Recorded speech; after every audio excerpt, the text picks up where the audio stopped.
transmitiendo en vivo. No. Y entonces, vamos a hacer rapidísimo un repaso sobre lo que vimos la vez pasada, y luego continuamos con la lección de hoy.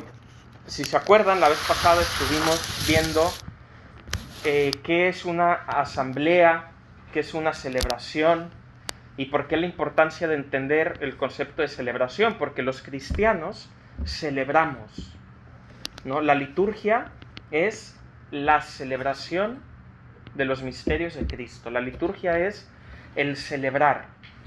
Para nosotros celebrar, especialmente los mexicanos tal vez, es sinónimo de fiesta, ¿no? De pachanga, de música, de baile. Pero también dentro del concepto de celebración existe, como habíamos visto antes, un fenómeno esencialmente social y comunitario. Veíamos que es un medio de relación, de encuentro con el prójimo, y veíamos también que tiene varios elementos. Un motivo en común por el cual todos nos juntamos. Una comunidad que al juntarse por ese motivo se convierte en una asamblea. Una situación o un clima festivo de alegría que envuelve todo. Y también veíamos que hay un ritual, un rito, unos ciertos hábitos, ¿no? Como el ejemplo que les ponía, pues, un cumpleaños sin pastel y sin pastelazo en la cara no es un cumpleaños mexicano. No realmente dices, uy, pues fui a una fiesta pero ni pastel hubo. Es como decir, ¿qué tipo de fiesta es esa? Y bueno, esto desde el punto de vista muy humano, existencial, muy antropológico. Desde el punto de vista teológico, también tenemos estos elementos. Y la liturgia es una participación activa dentro de estos misterios a través de la celebración, ¿no? Y decíamos que hay varias dimensiones. La dimensión actualizadora, la dimensión escatológica, ¿no? Nos lleva hacia un fin. La dimensión comunitaria o eclesial, ¿no? Que la misma palabra eclesia en griego nos lo dice. La dimensión ritual y la dimensión existencial.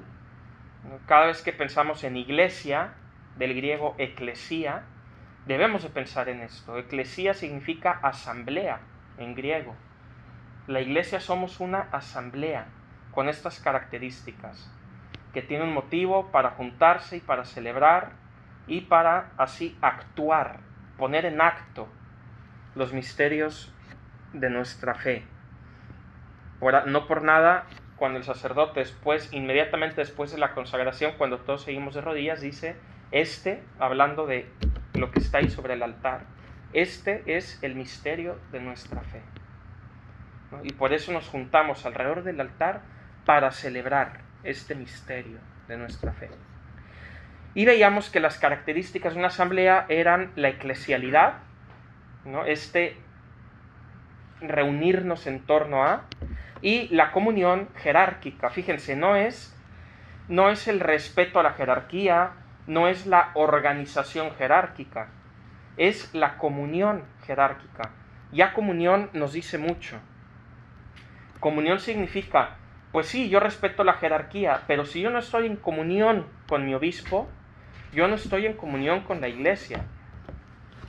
Si yo, obispo, no estoy en comunión con la iglesia, no estoy en comunión con el Papa, ¿no? La comunión es muy importante. Yo no puedo decir, yo soy católico, pero a mi manera.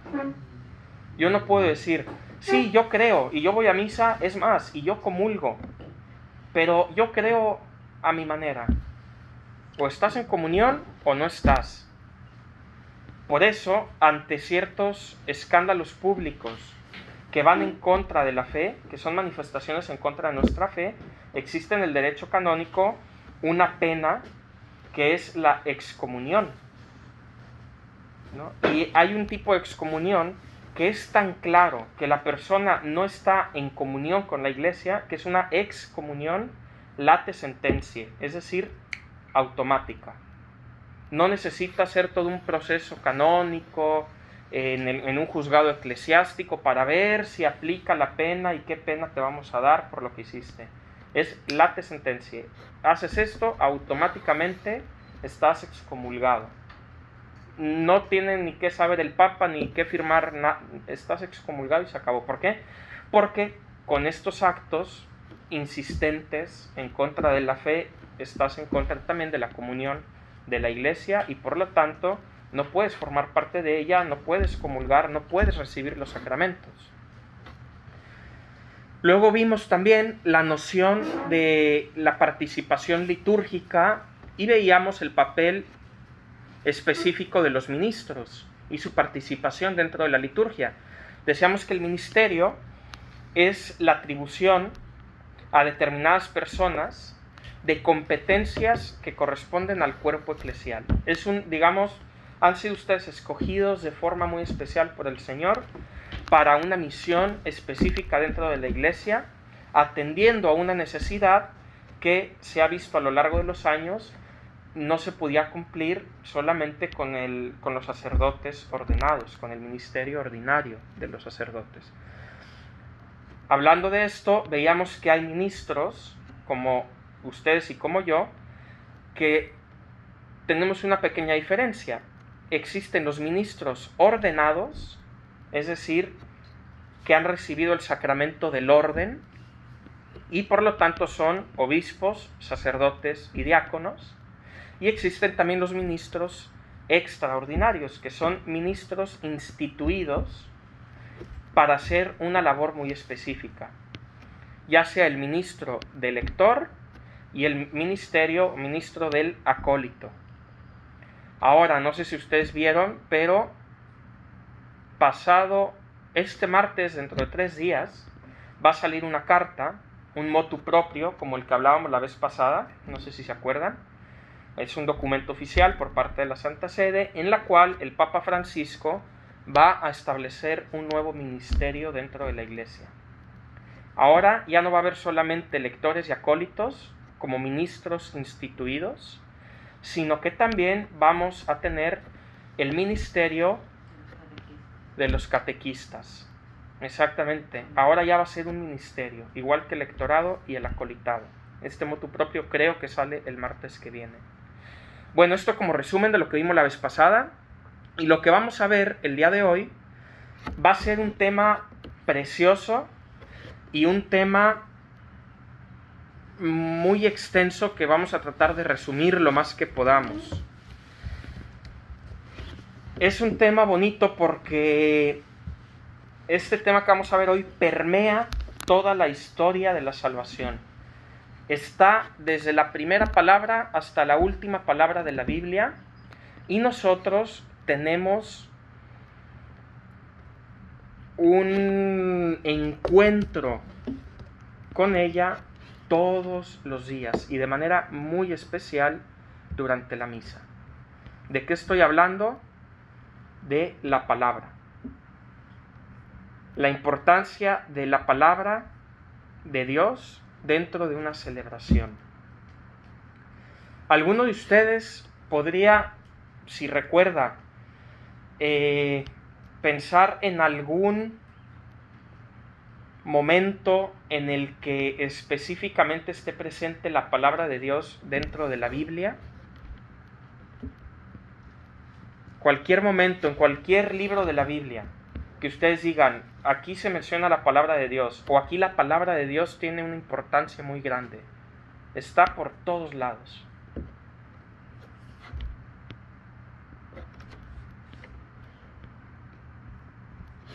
Les doy aquí un ejemplo.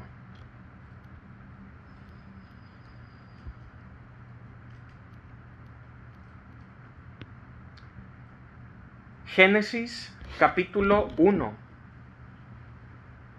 Primeros versículos.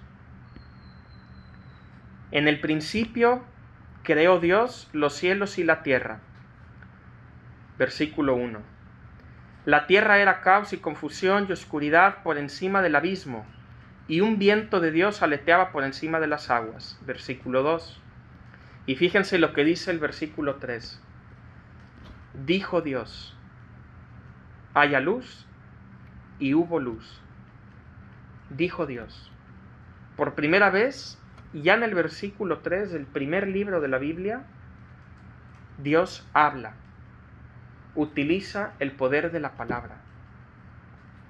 Dijo Dios, haya luz, y hubo luz. El Señor crea ex nihilo. El Señor crea de la nada. No hay nada, lo único que existe, por decir así, es la nada. Y de la nada, Dios es el único capaz de crear, y lo hace a través de su palabra. Ya desde aquí, fíjense la importancia tan grande que tiene el sentido de la palabra. Y luego continúa. Vio Dios que la luz estaba bien y apartó Dios la luz de la oscuridad. Versículo 4. Luego fíjense lo que dice el versículo 5. Y llamó Dios a la luz día, y a la oscuridad la llamó noche. Y atardeció y amaneció día primero. Dios crea a través del poder de su palabra, y no solo, sino que al crear, siéndole el dueño de todo, y teniendo un control, una soberanía total sobre lo que existe, tiene también el poder, a través de la palabra, de nombrar las cosas, de llamar a las cosas por su nombre. Entonces, Dios dijo, haya luz, y hubo luz. Dios dijo, acumúlense las aguas por debajo del firmamento en un solo conjunto y déjese ver lo seco. Dios dijo, produzca la tierra vegetación, hierbas que den semillas y árboles frutales que den fruto de su especie, bla, bla, bla. Dios dijo, haya luceros en el firmamento celeste para apartar el día de la noche y valgan de señales para solemnidades, días y años. Y de esta manera Dios dijo, Dios dijo, Dios dijo. Dios dijo, bullan las aguas de animales vivientes y aves, revoloteen sobre la tierra. Dios dijo, produzca la tierra animales vivientes de cada especie, bestias, sierpes y alimañas terrestres de cada especie. Dios dijo, produzca y hagan. Ya. Entonces ven cómo la palabra de Dios tiene una importancia ya desde el principio de la Biblia muy grande. Porque Dios dice, las cosas suceden, y aparte Dios, después de usar su palabra para crear, llama a las cosas por su nombre. Es decir, toma posesión de ellas y se hace el dueño de ellas. Porque cuando tú puedes llamar a una cosa por su nombre, en un cierto sentido la estás poseyendo, ¿no? Tú cuando le dices a Firulais, Firulais, ven para acá. Firulais te entiende y en cierto sentido tienes un poder sobre él. Entonces, ¿qué quiere decir? Dios tiene poder sobre absolutamente todo lo que existe. Y no solo, ¿qué pasó en el último día antes de descansar? Versículo 26. Y Dios dijo, hagamos al ser humano a nuestra imagen, como semejanza nuestra, y manden en los peces del mar y las aves del cielo, y en las bestias, y en todas las alimañas terrestres, y en todas las sierpes que serpean por la tierra. Creó pues Dios al ser humano a imagen suya. A imagen de Dios lo creó, macho y hembra lo creó. Fíjense cómo Dios, a través de su palabra, nos crea y por lo tanto se adueña de nosotros, de sus criaturas. Hagamos al ser humano a nuestra imagen, como semejanza nuestra.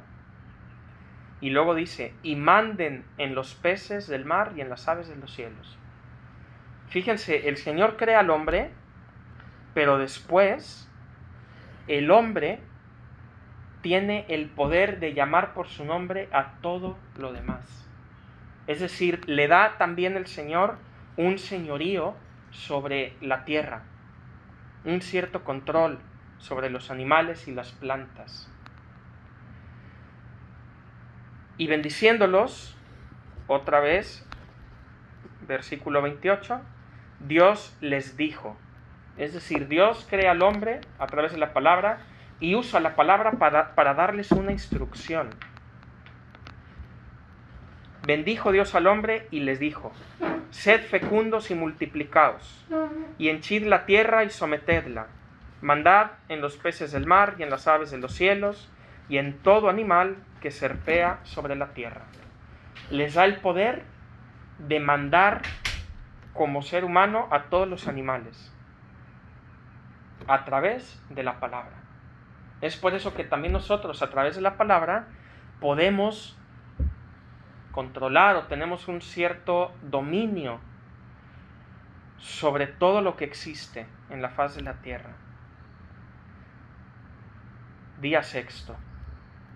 Esto solo para darles un ejemplo. Hay muchos ejemplos más. Ahorita vamos a ver otro. Si a alguien se le ocurre alguno en donde la palabra de Dios tenga un peso importante, también pueden írmelo diciendo.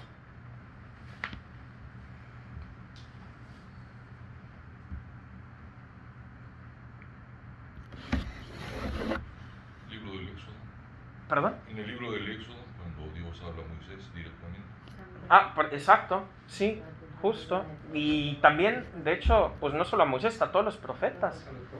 No, Dios usa sus palabras para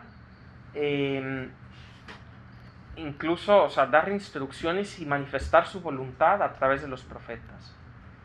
¿No? Haz esto, ve aquí, levántate, acuéstate, ve y diles, sácalos de aquí, llévalos a la tierra prometida, diles que no se desesperen, les voy a mandar el maná, que no se...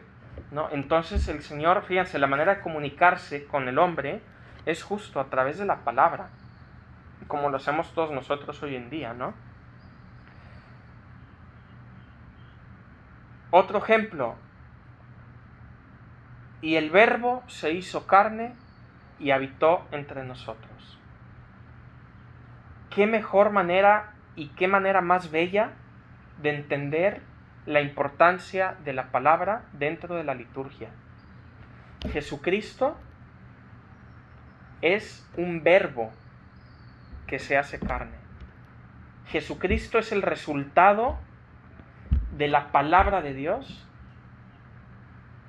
que manifiesta el deseo de que se encarne y se haga hijo del hombre. Gracias a la palabra es que nosotros hemos sido salvados. Gracias a la palabra es que Jesús se encarna y nosotros el día de hoy estamos aquí. Y no solo, en el mismo capítulo, en la misma historia, fíjense cómo no solamente el verbo se hace carne, la palabra se encarna y toma huesos y toma carne y músculos, sino que todo esto sucede gracias a otra palabra, fiat, que se haga. Cuando el ángel le pregunta a María si quiere y acepta ser la madre del Señor. María, con toda la libertad del mundo, pudo haber dicho que no. Pero cuando pronuncia ese fiat mihi secundum verbum tuum, que se haga en mí según tu palabra. Ese fiat es una palabra que cambia la historia del mundo, pero de principio a fin. Es un giro de 180 grados. Gracias a ese fiat estamos aquí ahorita, sentados, estudiando esto, leyendo la Biblia, y nos podemos considerar católicos y, si Dios quiere, algún día salvados en el cielo. La palabra, como ven, está permeando toda la historia de la salvación. Por el poder que tiene, por ser palabra de Dios, pero también por el poder que por participación Dios nos otorga para que nuestra palabra también tenga una cierta validez. Les pongo un último ejemplo. Este es mi hijo amado. ¿Cuál? Este es mi hijo amado. En la parte de... También. El bautizo del Señor. Ajá, el bautizo del Señor. Sí, es que fíjense, hay muchísimos ejemplos. A mí se me está ocurriendo el primer capítulo del Evangelio de San Juan, versículo 1. Sí. En el principio era el Verbo, y el Verbo era con Dios, y el Verbo era Dios. Este era en el principio con Dios. Fíjense, en el principio era el Verbo. En el principio era el Verbo, ¿qué significa? Vámonos otra vez a Génesis. No existía absolutamente nada más que Dios. Es más, no existía ni el tiempo ni el espacio. Esas son criaturas. El tiempo y el espacio fueron creados por Dios. No existía absolutamente nada más que Dios. Y por eso Juan, dentro de su profundidad teológica, visionaria, como le quieran llamar, escribe y comienza diciendo esto: en el principio era el Verbo. No había absolutamente nada más que el Verbo. Y el Verbo era con Dios y el Verbo era Dios. Esta es la importancia que tiene la palabra. Este era en el principio con Dios. Todas las cosas por Él fueron hechas, y sin Él nada de lo que ha sido hecho fue hecho.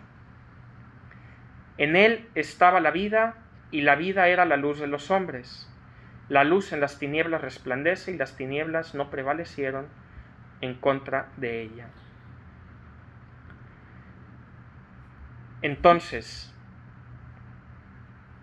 la palabra de Dios, como ven, en la historia de la salvación tiene un lugar fundamental, y algo que tenemos que entender, aterrizando todas estas ideas a nuestra realidad como ministros extraordinarios de la comunión el día de hoy, es comprender la importancia de la presencia de Cristo en la palabra celebrada. Y aquí se junta el concepto de celebración, de asamblea, todo lo que hemos visto, y ahora dentro de toda esta realidad introduzcamos la palabra de Dios y su importancia y su rol primordial dentro de la liturgia. La presencia de Cristo en la palabra celebrada. La importancia de la Escritura deriva de la convicción de la presencia especial que tiene Jesucristo en la proclamación litúrgica de la palabra. Cuando hablas de la palabra, una pregunta, cuando hablas de la palabra, ¿es lo que de la palabra o cuando Dios se comunica con nosotros como a través de la Biblia se ha comunicado Dios con Abraham, Es que fíjate que es muy... ¿Es la palabra o es cuando Él se comunica con... No entiendo esa parte. Es que es muy buena pregunta, porque podemos distinguir, pero no separar. Entonces, en otras palabras, sí, la palabra nos podemos referir a la Biblia, y a la palabra nos podemos referir a la palabra que Dios dice a Abraham, que dice a Moisés, cuando Él dice que se creen las aguas, se crean. Pero es que no hay diferencia entre una y otra dentro de la liturgia. Y justamente esta pregunta debe de ayudarnos a entender esta realidad. ¿A qué me refiero? Sí, son dos realidades distintas. Pero cuando nosotros estamos dentro de la misa proclamando la palabra, tiene una importancia tal que es como si Dios en ese momento estuviera diciendo que se creen las aguas, que se cree el hombre. ¿Por qué? Porque estamos proclamando la palabra de Dios, ¿no? Entonces, con la palabra me refiero, obviamente, sí, al compendio de libros de la Biblia a través de los cuales Dios nos habla, y también, en un sentido estricto, la palabra que Dios pronuncia a nosotros a través de la proclamación que hacemos de ella, ¿no? Las dos cosas. Y en la encíclica Dei Verbum, en el número 21, no es que iguale las dos cosas, pero hace un paralelismo importante de la palabra de Dios y también del cuerpo de Cristo, de la Eucaristía, dentro de las misas estoy hablando, ¿no? Dentro de la celebración eucarística, fíjense, se los voy a poner así. Dentro de la misa es tan importante la consagración y la liturgia de la Eucaristía como la proclamación y la liturgia de la palabra. Porque a veces pensamos, bueno, es que lo más importante de la misa es la consagración y es donde hay que poner más atención y por eso nos ponemos de rodillas. Es verdad, pero hay que darle a cada cosa su momento y su lugar. Cuando se está leyendo el Evangelio, cuando se está proclamando la primera lectura, cuando el sacerdote está dando su homilía, no hay parte más importante en la misa que esa. ¿Por qué? Porque en ese momento el ambón, desde donde se proclama la palabra, representa la persona misma de Jesucristo, junto con el sacerdote o con el ministro que está proclamando, no el altar. Imagínense la importancia tan grande que tiene el proclamar la palabra. El altar es un lugar precioso, sagrado, reservado, consagrado al Señor para el sacrificio eucarístico. Tanto así que lo primero y lo último que hace un sacerdote al llegar al altar es besarlo. Porque cuando besa el altar, el sacerdote está besando a Jesucristo mismo. Pero cuando se proclama la palabra, la atención no se pone en el altar ni en el sagrario. Se pone en la palabra, en el ambón. Por eso les digo que la Dei Verbum, aunque no iguala, sí hace un paralelismo entre la palabra de Dios y la Eucaristía o el cuerpo de Cristo. Tanto así que en las solemnidades, antes de leerse en el Evangelio se inciensa, como se inciensa el altar, o como se inciensa la Eucaristía cuando el sacerdote está consagrando. También la palabra se inciensa. ¿Por qué? Porque nosotros no nos nutrimos solamente de la Eucaristía, también nos nutrimos de la palabra. La palabra de Dios es también un alimento espiritual para nuestras almas. La palabra de Dios es también una presencia real de Jesucristo, de la misma forma, analógicamente hablando, que la Eucaristía. La Eucaristía es, sí, sacramentalmente la presencia permanente de Jesucristo en esa hostia. Pero cuando el sacerdote proclama la palabra de Dios o el ministro, Jesucristo está auténtica y verdaderamente presente ahí, en el que está proclamando la palabra. Es por eso que, claro, hay una gran diferencia, ¿no? ¿Por qué? Porque en la Eucaristía y en la palabra hay una presencia real de Cristo. La diferencia es que en la Eucaristía existe también una presencia substancial, es decir, a través de una substancia. Sí, y en la palabra no, pero es tan real y tan presente como en la Eucaristía. Por eso les decía también la vez pasada que no es lo mismo ustedes leer la Biblia en su casa, tal vez antes de dormir, ya en la cama, que leerla en un ambón durante una celebración litúrgica. No hay una gran diferencia. Es por eso que la palabra tiene un carácter cuasi sacramental. Acuérdense la definición sencillita que vimos todos en el Catecismo de sacramento. El sacramento es un signo sensible de una gracia invisible. Es decir, algo que yo puedo ver, que puedo escuchar, que puedo tocar, que puedo sentir. Un signo tangible a través del cual Dios me proporciona una gracia invisible. Algo que yo no puedo ver. Por eso tenemos específicamente 7 sacramentos, ¿no? Ya destinados y afirmados por el Concilio de Trento. Son 7 y son estos. Y por eso, por ejemplo, en el bautismo, en el sacramento del bautismo, tenemos como materia esencial el agua, pero también como forma esencial las palabras que pronuncia el que bautiza.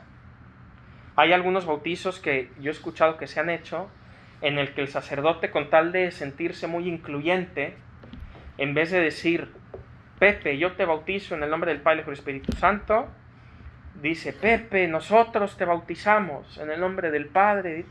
Pues ahí no hubo ningún bautizo. ¿Por qué? Porque las palabras no fueron las correctas. Si el sacerdote durante la consagración omite o agrega una palabra a la fórmula, no hay consagración. Ese es el poder que tiene la palabra, especialmente durante los sacramentos. Y bueno, hablábamos también en lecciones pasadas sobre la importancia y el rol que ha jugado dentro de la Iglesia el Concilio Vaticano II. En el Concilio Vaticano II, reestructurando la misa, la celebración eucarística, distinguió la misa en varias partes, ¿no? La primera, así a grandes rasgos, lo podemos dividir en dos. La liturgia de la Eucaristía, que va después de la liturgia de la palabra. Fíjense, el Vaticano II ya nombra como una parte muy específica de la misa la liturgia de la palabra, como una parte del rito, que es donde se lee y se explican las escrituras. Después de la homilía, de oraciones de los fieles, del credo, comienza ya la liturgia de la Eucaristía, ¿no? Con el ofertorio. Pero desde que comienza la misa hasta después del Evangelio, de la homilía, toda esa parte se le llama dentro de la misa, dentro del rito de la misa, a toda esa parte se le llama la liturgia de la palabra.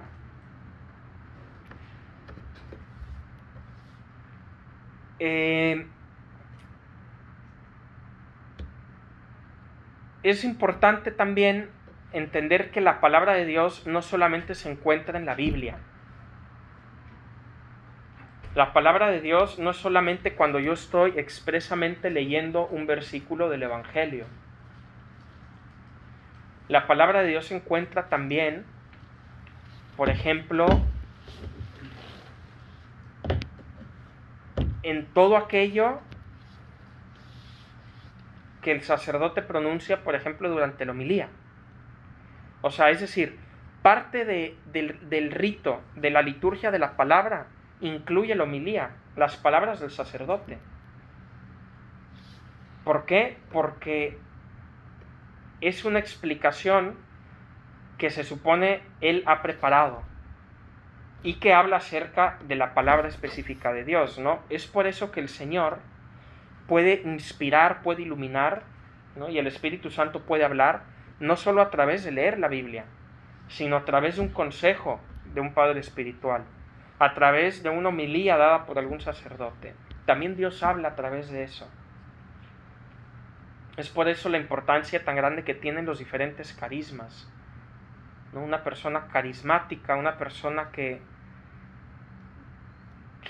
ofrece a través de su vida estos carismas, estos dones que Dios les ha dado, es una manera en la que Dios también habla a la gente. Ahora, como ustedes saben, también dentro de la creación o de la composición de los diferentes ritos, de la misa, de los 20.000 libros que tenemos de rúbricas y de instrucciones, tenemos el famoso leccionario, igual que el misal romano, ¿no? El misal, que es este compendio donde uno puede ir, que usa normalmente el sacerdote, pero que también cualquier fiel puede usar para ir siguiendo la misa paso a paso, en donde viene absolutamente todo, desde la procesión de entrada hasta que la misa acaba. Un sacerdote tomando ese libro muy fácilmente puede tener todas las oraciones del día y ahí ver, hoy estamos en el tercer domingo de Cuaresma, año A, ciclo A, año 2. Ahorita vamos a ver todo eso, ¿no? Entonces, ¿qué hace? Sabiendo esta información, puede buscar sin ningún problema en ese misal y encuentra absolutamente todas las oraciones. Bueno, lo mismo sucede con el leccionario, ¿no? El leccionario es este compendio que se hizo en el cual encontramos todas las lecturas del año que se tienen que leer, proclamar durante la celebración de la misa. Los primeros leccionarios fueron compuestos por ahí del año 1200. Obviamente fueron muy diversos a los que tenemos ahora y lamentablemente en esos años del 1200 el leccionario pues tuvo una vida muy corta, porque después del leccionario comenzó a hacerse el misal, ¿no? Como los predicadores en aquellos tiempos no podían llevar muchos libros en la mano, no tenían un celular, un Kindle en el cual podían tener 20.000 libros ahí guardados, pues no podían estar cargando de un lado a otro todos sus libros. Hicieron un compendio que fue el misal, ¿no? Y con este misal metieron los leccionarios, metieron absolutamente todo. Y en ese misal ya se llevaba solamente un libro y con eso se podía celebrar la liturgia eucarística y también ahí estaba la liturgia de la palabra, ¿no? Las dos partes. ¿Cuál es la organización actual que tenemos el día de hoy en el leccionario de la misa? Otra vez, el leccionario es ese compendio de lecturas que se leen durante todo el año en la misa. Bueno, es un poco complicado porque lo que la Iglesia quiso hacer es que, tomando la palabra de Dios, en este caso hablando de la Biblia, se metió toda la Biblia de una manera en que si ustedes van a misa todos los días en el transcurso de 3 años, pueden leer y darle la vuelta a toda la Biblia, ¿no? Cada 3 años se vuelve a repetir este ciclo. Es un ciclo de 3 años en el cual está dividido para poder leer toda la Biblia. Entonces, la organización actual del misal combina un sistema de lectura continua, es decir, si van a misa hoy y luego mañana y luego pasado, se van a dar cuenta de que hay una continuidad. No son lecturas así sacadas de aquí para allá. Pero también, muchas veces, para respetar esta continuidad y digamos que para tratar de ser más claros en la comunicación del mensaje que se quiere dar en la misa de ese día, también a veces la Iglesia ha sacado algunos versículos, ¿no? Ha dejado fuera, digamos, algunas partes intermedias para poder resumir un poco más el Evangelio o la primera lectura o la segunda lectura. Por eso se dan cuenta a veces en el leccionario o en el misal, la primera lectura, por ejemplo, dice Éxodo capítulo 2, versículos del 7 al 9 y luego del 12 al 15. Y del 10 y 11 se lo salta. ¿Por qué? Porque ha habido todo un estudio detrás para lograr que sea lo más claro posible, ¿no? Si estos versículos no ayudan o simplemente no aportan tanto, pues bueno, venga, los sacamos, ¿no? Ahora, ¿cuáles son los principios de la organización de este leccionario? Hay que entender 2 cosas. La primera es que, como saben, la obligatoriedad que hay de atender a la celebración eucarística es solamente dominical.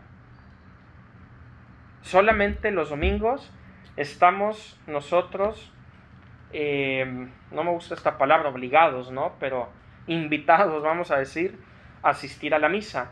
Entre semana, si no podemos por cuestiones de trabajo, por lo que sea, no hay ningún problema. Bueno, esto se los digo para que entiendan que hay una independencia entre la organización del leccionario de todos los domingos y entre semana.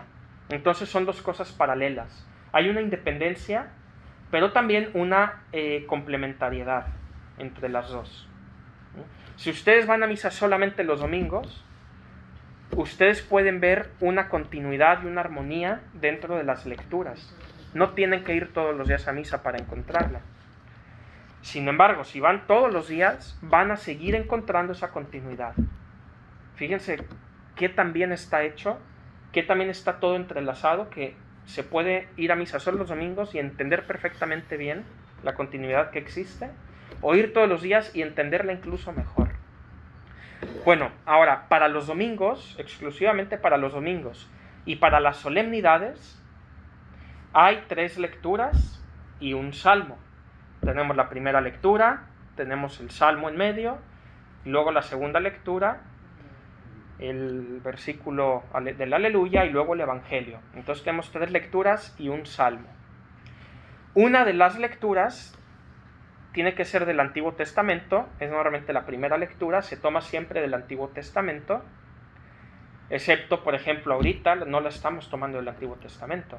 Ahorita estamos leyendo Hechos de los Apóstoles. ¿Por qué? Porque estamos todavía dentro del año litúrgico en la Pascua.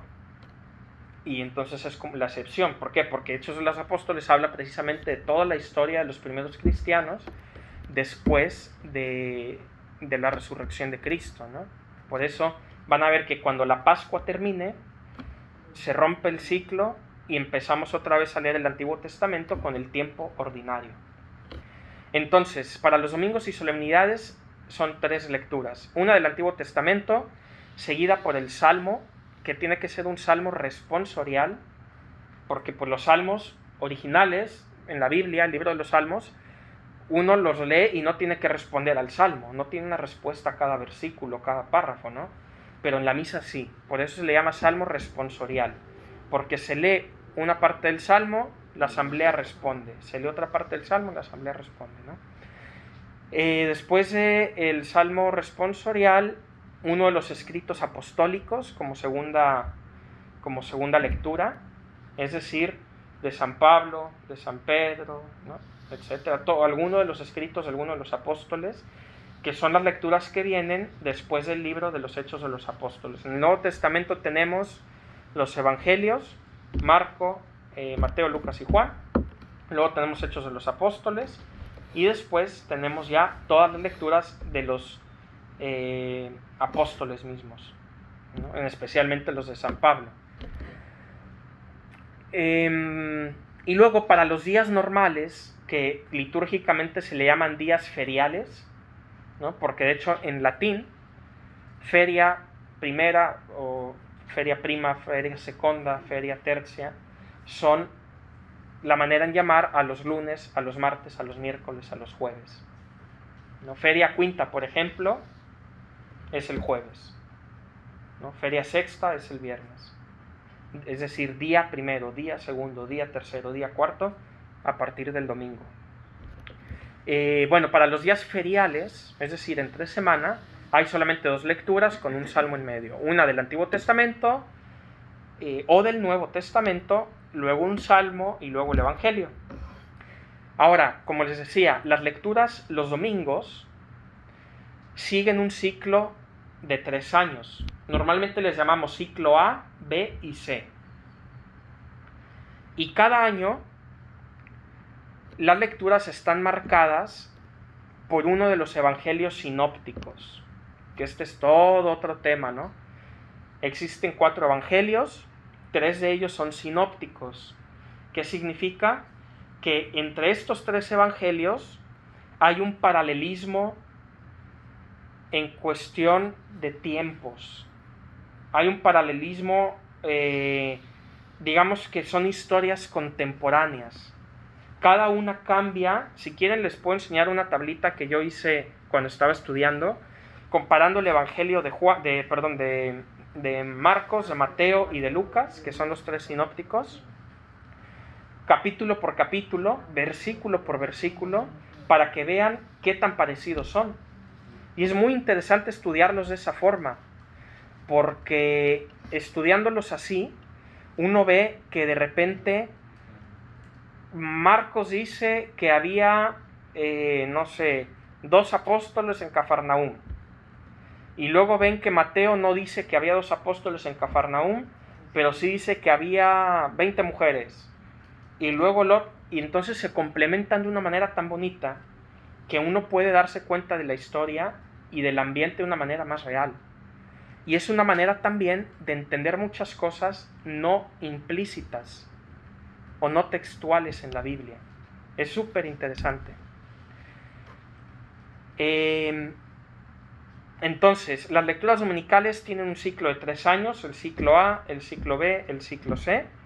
Cada año está marcada por la lectura de uno de estos 3 sinópticos. El año A, Marcos, el año B, Mateo, el año C, Lucas. Y luego tenemos un cuarto evangelio que es el de San Juan. Ese evangelio, dentro de la liturgia, se introduce en periodos muy específicos del año, ¿no? Por ejemplo, en la Cuaresma. Durante toda la Cuaresma estuvimos leyendo el evangelio de San Juan.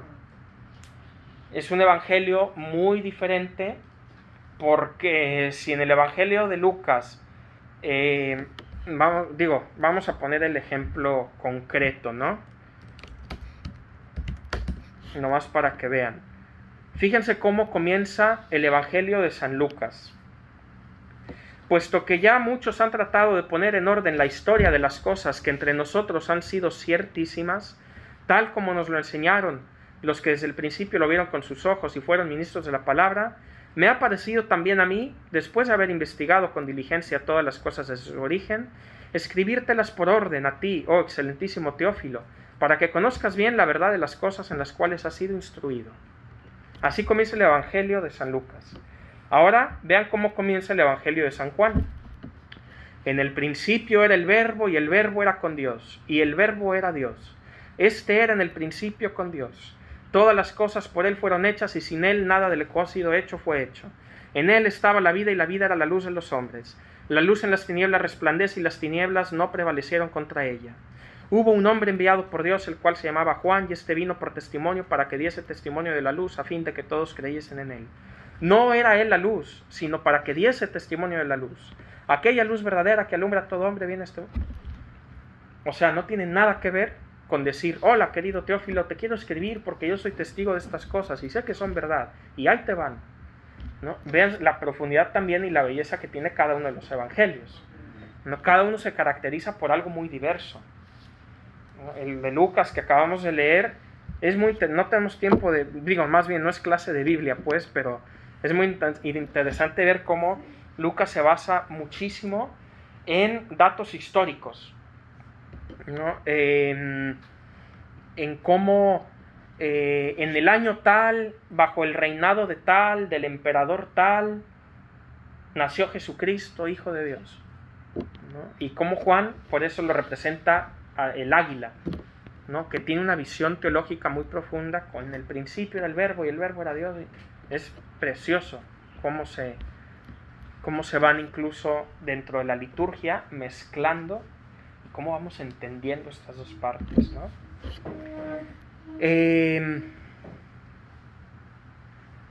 Y bueno, obviamente dependiendo de los tiempos fuertes litúrgicos, se van marcando los temas de la liturgia, ¿no? De la palabra. En Navidad no nos vamos a poner a hablar de la pasión de Cristo. Vamos a hablar del nacimiento, de Herodes, de los Reyes Magos. ¿Por qué? Porque es una manera en que la Iglesia nos va ayudando a prepararnos para la celebración de este momento. Lo mismo con la Cuaresma, lo mismo con el Adviento, lo mismo con la Pascua. Bueno, esto es para el Evangelio y durante las lecturas dominicales, pero se complica un poquito más. Vamos a ver ahora las dos lecturas de los días feriales, es decir, la primera lectura y el Evangelio dentro de la semana, de lunes a viernes o de lunes a sábado. Si los domingos las lecturas se dividen en 3 años, el año A, B y C, o en 3 ciclos, las dos lecturas que hacemos los días feriales, los días entre semana, siguen un ciclo anual, es decir, no es cada 3 años, sino cada año.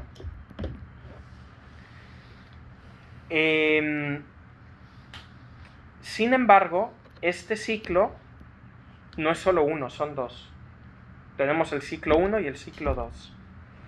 En otras palabras, este año estamos en el ciclo A 1, o en el B 3, o en el C 2.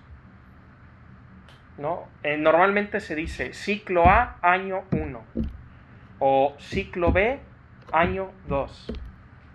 Entonces, como ven, es toda una combinación. También lo llaman non y par, ¿no?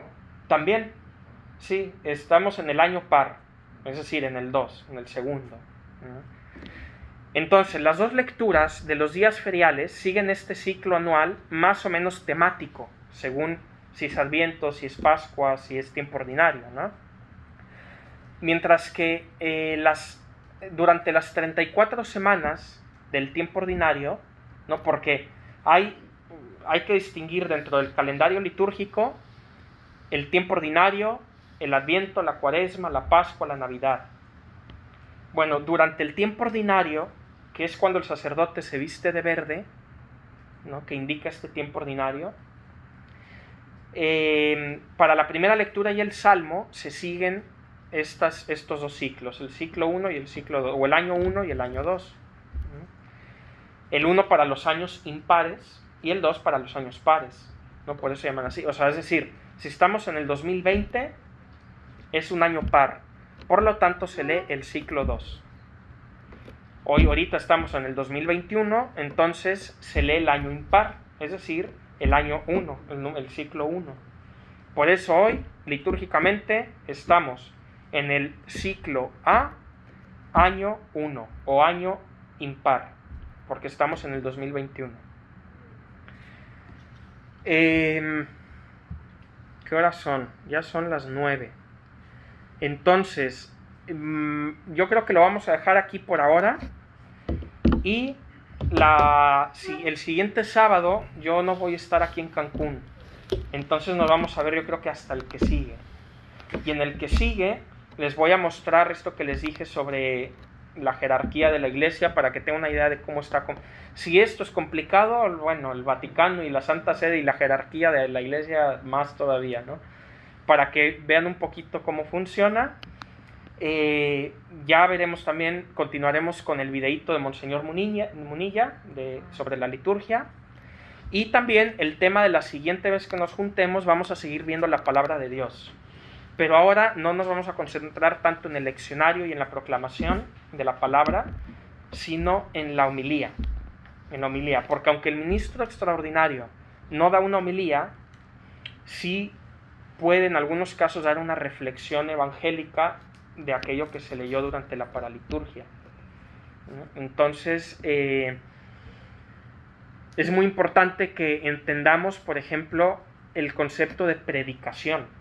La homilía se predica, no se dice, no se cuenta, no se habla, se predica, ¿no? El evangelio, la primera lectura, dentro de la misa se proclama, no se lee, se proclama. Pero bueno, estas son cosas que vamos a ver a partir de dentro de 2 semanas, ¿no? Porque voy a estar fuera, entonces al menos que igual el Padre Miguel venga o alguien, yo les mando un mensajito y les digo, pero si no, nos vemos en 2 semanas. Aquí mismo. Damos gracias.